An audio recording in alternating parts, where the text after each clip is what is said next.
Okay. Hello, my name's Taylor Wade, as you already know, and I want to do my video presentation on what I was able to take from your negotiation course. Um, to begin with, prior to this class, never had real negotiation experience in such a manner other than, some petty bargaining over some prices, which had no structure to it at all as far as the negotiation goes. But this class really opened my eyes to make me realize how much technique goes into a good negotiation.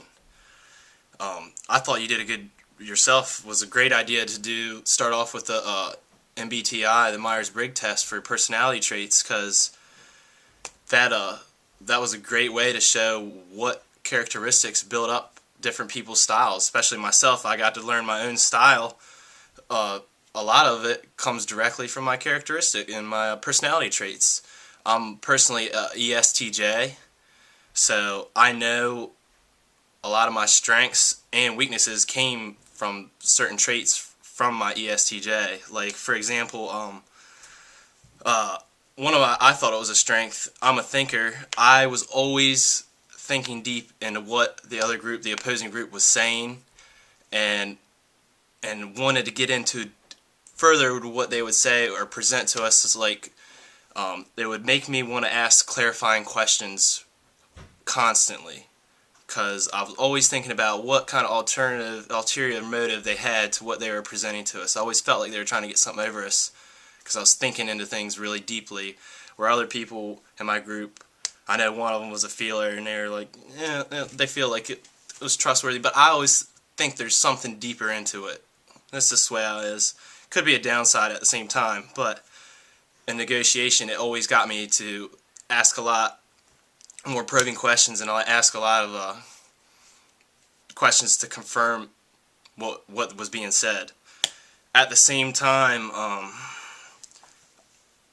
one of my downfalls is I have no problem saying what I feel. I especially get very attached or passionate during a negotiation, and me being an extrovert, I tend to say stuff before I should say it, or maybe a little bit louder than I should say.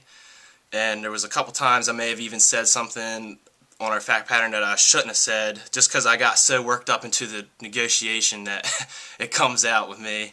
And that was my downfall. I know where I need to calm back.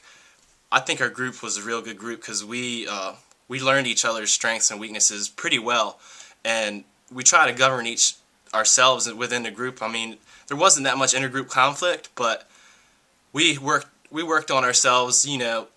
Jimmy, he was kind of like me. He would outlash at people time to time. Where Peter, a little more calm us down, get things back on track, keep things civil when things get out of hand.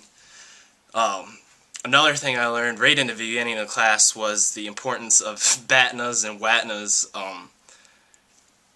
One of the first negotiations we went into, I didn't have either one, and without having that set, you really don't know what your limits are when you go into a negotiation, and it's almost like you shouldn't even be negotiating if you don't know what your limits are going to be, your best and your worst. Because how do you know what you're willing to settle for? You might be tricked. Especially someone like me gets caught up in it. I can get tricked into agreeing to something that I really didn't want to agree with, just because I'm in the heat of a negotiation. Let me think. Back to the probing questions.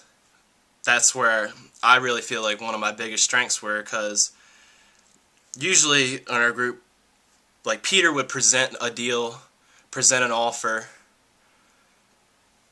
introduce us, close the offer. But when stuff was being presented to us, I really felt like I had an ear to listen to what was being said and try to understand what they were saying. And I never had a time, if I thought something was unclear, I never had a hard time asking the probing questions to get to the bottom of the actual real issue.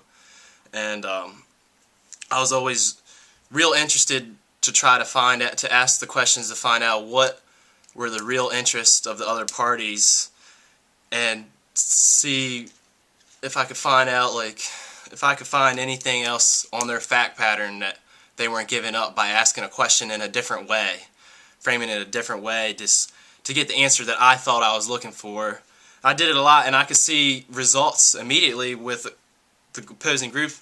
Some groups didn't like it when I would ask questions like that. I felt like I was getting close to something I wanted to find out, and some groups responded well. They gave me the answers I was looking for, and that's why I thought that was one of my biggest strengths. Also, doing that, I was always looking for what they're really interested in, so I could see if there was any other way or any other possible solution to the issue that wasn't presented in our own fact pattern. Almost some kind of abstract way, something you got us doing it in the beginning, like trying to, with the car negotiations, trying to pull something that's not there to make the deal work, finding out what somebody wants, because that happens a lot. I've come to realize somebody's got something for sale. There's usually a reason they're selling it. It may be because they want a new boat, whatever. I mentioned it in class, but I had a real-life experience myself buying a little John boat, and I went to go look at it. The guy was asking, I think he was asking $1,500. I thought it was too high.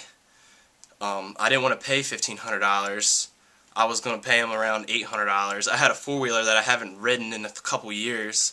I was going around asking him if there was anything wrong with it, why he was getting rid of it.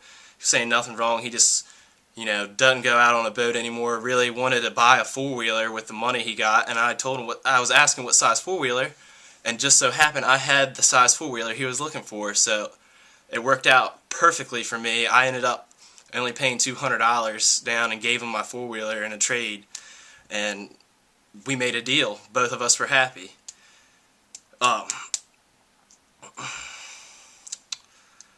Another thing that I was able to take away after taking your class was being able to look into people that you're negotiating with and reading into the body language that they're giving off. That's hard. It's hard to do because,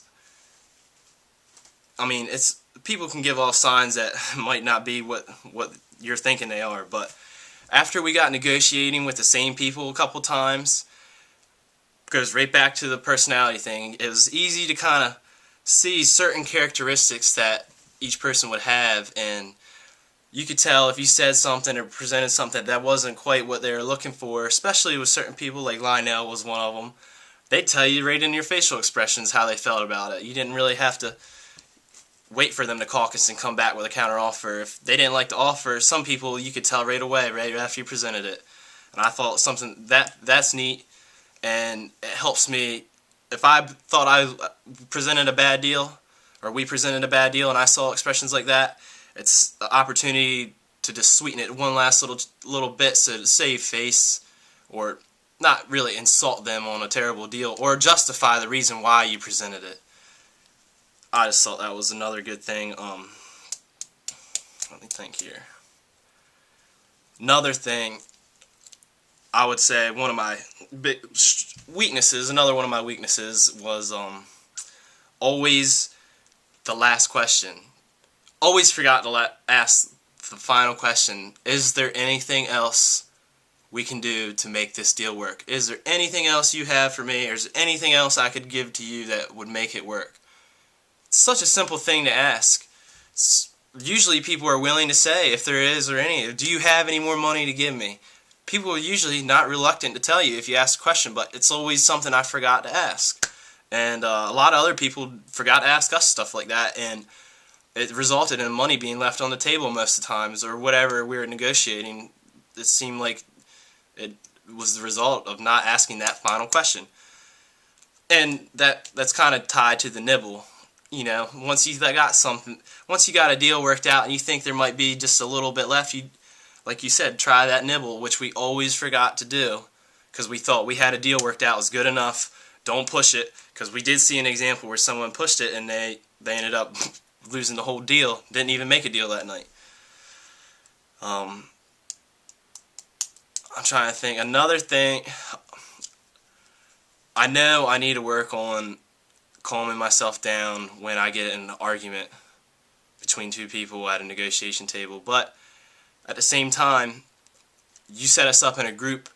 I felt like our group was very good at governing each other when stuff like that would come down to. Even if something wasn't said, we would make eye contact with each other, and we knew it was time to, step down, stop, calm down a little bit, and maybe even call a caucus, talk about, regroup, make sure everybody's on the same page. And I don't know, I thought it was a really nice experience being able to take this class, and I was able to gain some skills that I really believe will help me out in my future when it comes down to making some deals that are going to be important to me. And I'm trying to think if there's anything else I need to say right now. If there is, I'm going to add another video because I can't pause this.